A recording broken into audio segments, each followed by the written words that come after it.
This is the download from Sounds Profitable, the most important news from this week and why it matters to people in the business of podcasting. I'm Manuela Bedoya. And I'm Shreya Sharma. This week, Audioscape 2022 Talk says podcasting overtakes talk radio in weekly listen time. CPM average at second highest on record, according to AdvertiseCast. And a follow-up to last week's story about podcasts buying downloads via mobile game ads. Let's get started. For today's first segment, we're going to cover two recent pieces about industry growth. First, Kurt Hansen's Rain News recap of the Audioscape 2022 talk by Cumulus Media executive Pierre Bavard. The biggest eye-catching number from Bavard's presentation of Edison Research Media involves how the 18 to 34 age group spends their weekly time listening to talk or personality-driven audio content. Terrestrial radio has been overtaken in this bracket, with podcasts taking 60% of those listening hours. Quoting the article, even within the older demos of 25 to 54 and 35 to 64 years old, podcast listening's share of talk/personality listening is high, 47% and 39% respectively, with those numbers up nearly double and more than triple, respectively, compared to 5 years ago. End quote. Continuing the trend of good news from new data, Libsyn's AdvertiseCast has published their Podcast Advertising Rates 2022 report.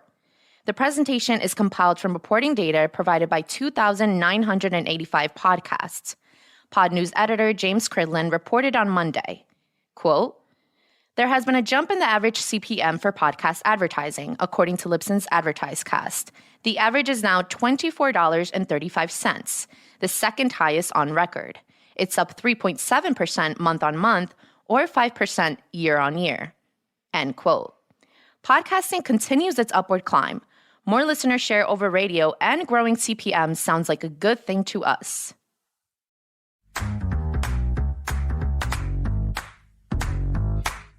Last week, we covered Ashley Carmen's piece covering podcast companies, most notably iHeartRadio, purchasing downloads via mobile game ads. In a follow-up piece covering industry reactions posted last Thursday, Carmen got official comment from the Interactive Advertising Bureau, or IAB.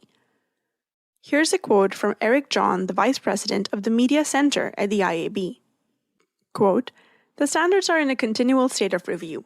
We're trying to ski to where the puck is going ultimately, and we're going to make standards to match the industry's needs." Unquote.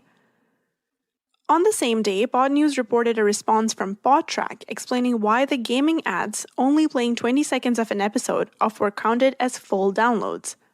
Here's an excerpt from the article. Quote, "It's our understanding they appear as browser traffic without a unique user agent or unique IP address. These downloads don't have a material impact on the publisher rankings, including the rank order of the top publishers." Unquote. Then, in related news, HotPod reported on an Inside Radio piece covering PodTrack suspending its weekly data newsletter after iHeart stopped sponsoring the project. The decision was reportedly made over a month ago. According to HotPod, the last data tracker email they'd received was published September 13th, while the last one with iHeartRadio branding had been sent August 15th. Since the HotPod publication went live, Inside Radio, a company owned by iHeartMedia, has pulled their PodTrack story.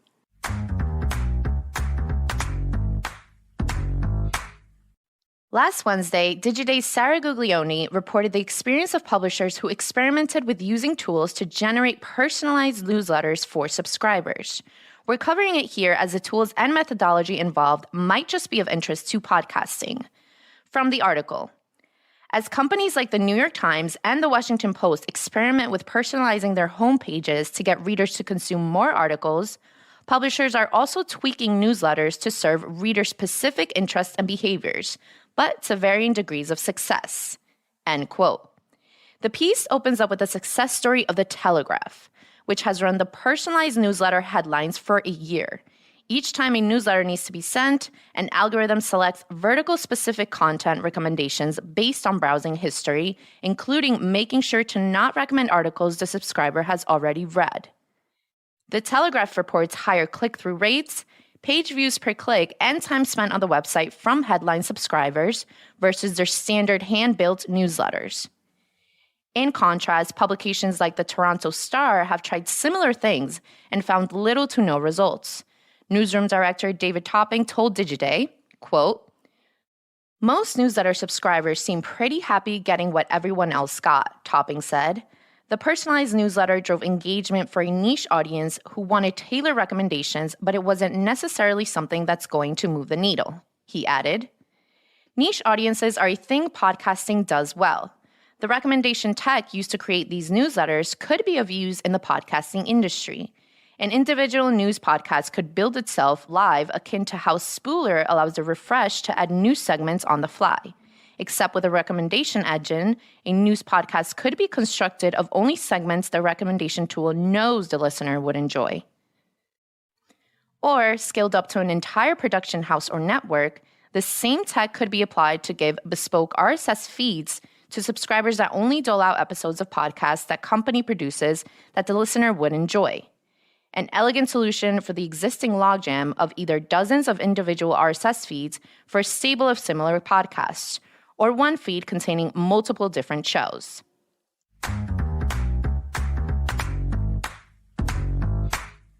Finally, it's time for Quick Hits, a roundup of articles that didn't make the cut for today's episode but are still worth including in your weekend reading. This week, Numbers Games by Brian Morrissey for the Rebooting newsletter.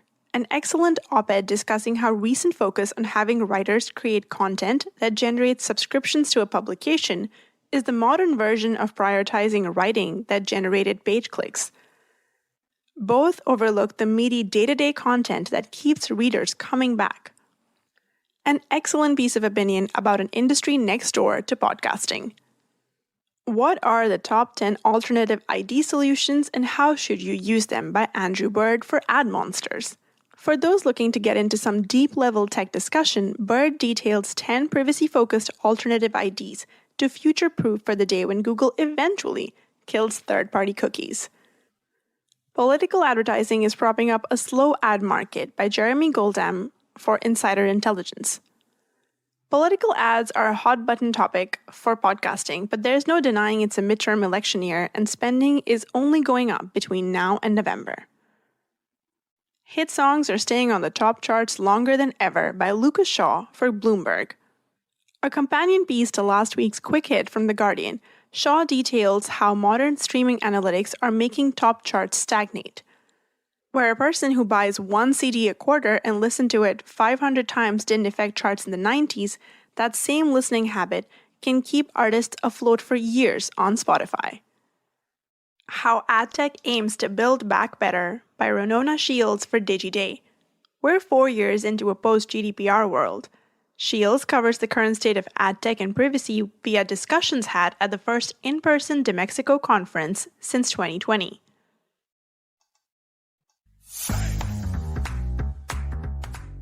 And that was The Download, brought to you by Sounds Profitable. Today's episode was built using Spooler and hosted on Triton Digital's Omni Studio.